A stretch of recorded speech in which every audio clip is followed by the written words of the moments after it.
श्री हरि ने कहा, दक्ष, मैं तुमसे तत्व की बात कर बता रहा हूँ, तुम मेरी बात ध्यान देकर सुनो। मेरा यह वचन तुम्हारे लिए सर्वथा हितकर तथा महामंत्र के समान सुखदायक होगा। दक्ष, तुम्हें तत्व का ज्ञान नहीं है, इसलिए तुमने सबके अधिपति परमात्मा शंकर की अवहेलना की है। ईश्वर की अवहेलना से सारा कार्य सर्वथा निष्फल हो जाता है। केवल इतना ही नहीं, पग पग पर विपत्ति भी आती है। जहाँ अपूज्य पुरुषों की पूजा होती है और पूजनीय पुरुष की पूजा नहीं की जाती, वहाँ दरिद्रता, मृत्यु तथा भय, ये 3 संकट अवश्य ही प्राप्त होंगे। ओम नमः शिवाय। कैसे हैं आप लोग? ईश्वर कृपा से आप सब अच्छे होंगे। ईश्वर सब पे कृपा बनाए रखे, सबका कल्याण करे। आज हम बताने जा रहे हैं श्री शिव महापुराण के रुद्र संहिता के द्वितीय सती खंड का 35 अध्याय, 35वां अध्याय। दक्ष के यज्ञ की रक्षा के लिए भगवान विष्णु से प्रार्थना। भगवान का शिवद्रोह जनित संकट को टालने में अपनी असमर्थता बताते हुए दक्ष को समझाना तथा सेना सहित वीरभद्र का आगमन।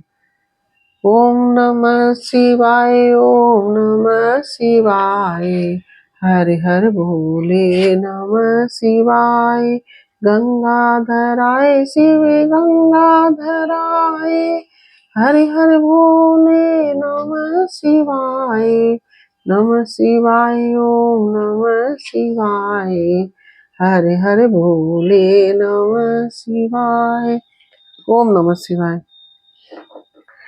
दक्ष बोले, देव देव हरे विष्णु दीन बंधु कृपा निधे, आपको मेरी और मेरे यज्ञ की रक्षा करनी चाहिए। प्रभु, आप ही यज्ञ के रक्षक हैं, यज्ञ ही आपका कर्म है और आप यज्ञ स्वरूप हैं। आपको ऐसी कृपा करनी चाहिए जिससे यज्ञ का विनाश ना हो। ब्रह्मा जी कहते हैं, मुनीश्वर, इस तरह अनेक प्रकार से सादर प्रार्थना करके दक्ष भगवान श्री हरि के चरणों में गिर पड़े। उनका चित्त भय से व्याकुल हो रहा था। तब जिनके मन में घबराहट आ गई थी, उन प्रजापति दक्ष को उठाकर और उनकी पूर्वोक्त बात सुनकर भगवान विष्णु ने देवादिदेव शिव का स्मरण किया। अपने प्रभु एवं महान ऐश्वर्य से युक्त परमेश्वर शिव का स्मरण करके शिव तत्व के ज्ञाता श्री हरि दक्ष को समझाते हुए बोले। श्री हरि ने कहा कि दक्ष, मैं तुमसे तत्व की बात बता रहा हूँ, तुम मेरी बात ध्यान देकर सुनो। मेरा यह वचन तुम्हारे लिए सर्वथा हितकर एवं महामंत्र के समान सुखदायक होगा। दक्ष, तुम्हें तत्व का ज्ञान नहीं है, इसलिए तुमने सबके अधिपति परमात्मा शंकर की अवहेलना की है। ईश्वर की अवहेलना का सारा कार्य सर्वथा निष्फल हो जाता है। केवल इतना ही नहीं, पग पग पर विपत्ति भी आती है। जहाँ अपूज्य पुरुषों की पूजा होती है और पूजनीय पुरुष की पूजा नहीं की जाती, वहाँ दरिद्रता, मृत्यु तथा भय, ये 3 संकट अवश्य ही प्राप्त होंगे। इसलिए संपूर्ण प्रयत्न से तुम्हें भगवान वृषभध्वज का सम्मान करना चाहिए। महेश्वर का अपमान करने से ही तुम्हारे ऊपर महान भय उपस्थित हुआ है। हम सब लोग प्रभु होते हुए भी आज तुम्हारी दुर्नीति के कारण जो संकट आया है, उसे टालने में समर्थ नहीं है। यह मैं तुमसे सच्ची बात कहता हूँ।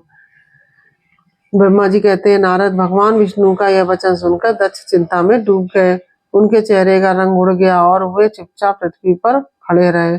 इसी समय भगवान रुद्र के भेजे हुए गणनायक वीरभद्र अपनी सेना के साथ यज्ञ स्थल में जा पहुंचे। वे सब के सब बड़े शूरवीर, निर्भय तथा रुद्र के समान ही पराक्रमी थे। भगवान शंकर की आज्ञा से आए हुए उन गणों की गणना असंभव थी। वे वीर शिरोमणि रुद्र सैनिक जोर जोर से सिंहनाद करने लगे। उनके उस महानाद से तीनों लोग गूंज उठे। आकाश धूल से ढक गया और दिशाएं अंधकार से आवृत हो गईं।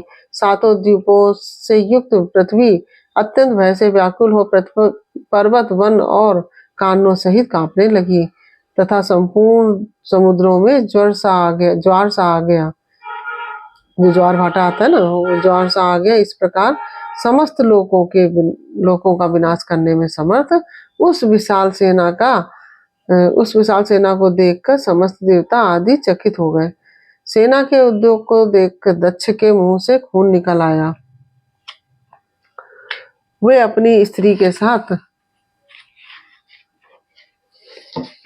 को साथ ले भगवान विष्णु के चरणों में दंड की भांति गिर पड़े और इस प्रकार बोले। दक्ष ने कहा, विष्णु महाप्रभु, आपके बल से ही मैंने इस महान यज्ञ का आरंभ किया है। सत्कर्म की सिद्धि के लिए आप ही प्रमाण माने गए हैं।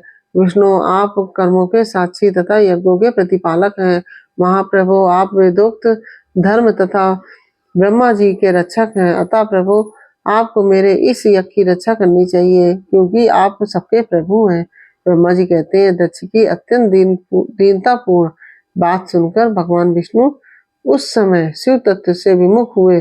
दक्ष को समझाने के लिए इस प्रकार बोले। श्री विष्णु ने कहा कि दक्ष, इसमें संदेह नहीं है कि मुझे तुम्हारे यज्ञ की रक्षा करनी चाहिए, क्योंकि धर्म परिपालन विषयक जो मेरी सत्य प्रतिज्ञा है वह सर्वत्र विख्यात है।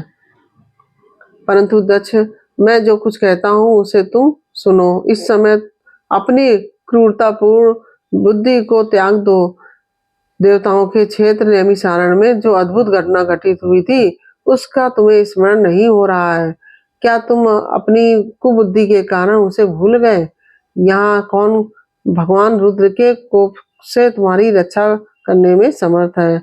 दक्ष, तुम्हारी रक्षा किसको अभिमत नहीं है, परंतु जो तुम्हारी रक्षा करने को उद्यत होता है वह अपनी दुर्बुद्धि का ही परिचय देता है। दुर्मते, क्या कर्म है और क्या अकर्म, इसे तुम नहीं समझ पा रहे हो। केवल कर्म ही कभी कुछ करने में समर्थ नहीं हो सकता। जिसके सहयोग से कर्म में कुछ करने की सामर्थ्य आती है उसी को तुम स्वकर्म समझो। भगवान शिव के बिना दूसरा कोई कर्म में कल्याण करने की शक्ति देने वाला नहीं है। जो शांत हो, ईश्वर में मन लगाकर उनकी भक्ति पूर्वक कार्य करता है, उसी को भगवान शिव तत्काल उस कर्म का फल देते हैं। जो मनुष्य केवल ज्ञान का सहारा ले